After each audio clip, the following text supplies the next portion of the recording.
فراس قيمر رجع.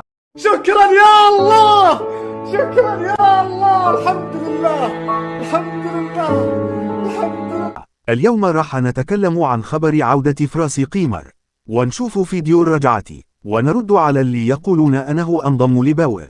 لا تنسوا اللايك والاشتراك وإلى نبدأ. أولا نشر فراس بوست قبل شهر واحد، وهذا سبب فرحة لمتابعينه، وأنا كنت منهم. اليوم راح نشوف فيديو الرجعة.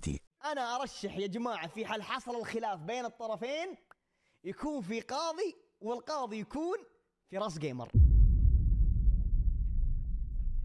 طلبتوني وجيتكم، رجعت يا جماعه الخير. السلام عليكم، معك فراس الليني او فراس جيمر، ويلكم قبل هذا المقطع الجديد. اليوم رجعت لكم من جديد وباذن الله مستمر، لا تخافوا. هذه اول حلقه من سيرفر جديد، سيرفر محفوفه. خل اوريكم ايش صار معي اليوم الاول في السيرفر مع الشباب. بس قبلها شيكوا الوصف، في رابط حقي الكيك، سووا لي فولو هناك، وتويتش، وبرضه موجود اللي هو اليوتيوب. ممكن ابث هذه الايام، ممكن اليوم، بكره، بعده، فخليكم قريبين، ترى في بثوث جايه في القناه.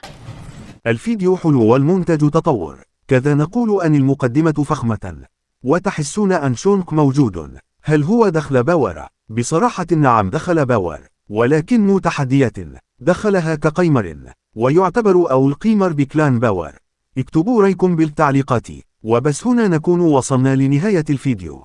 لا تنسوا اللايك والاشتراك وباي.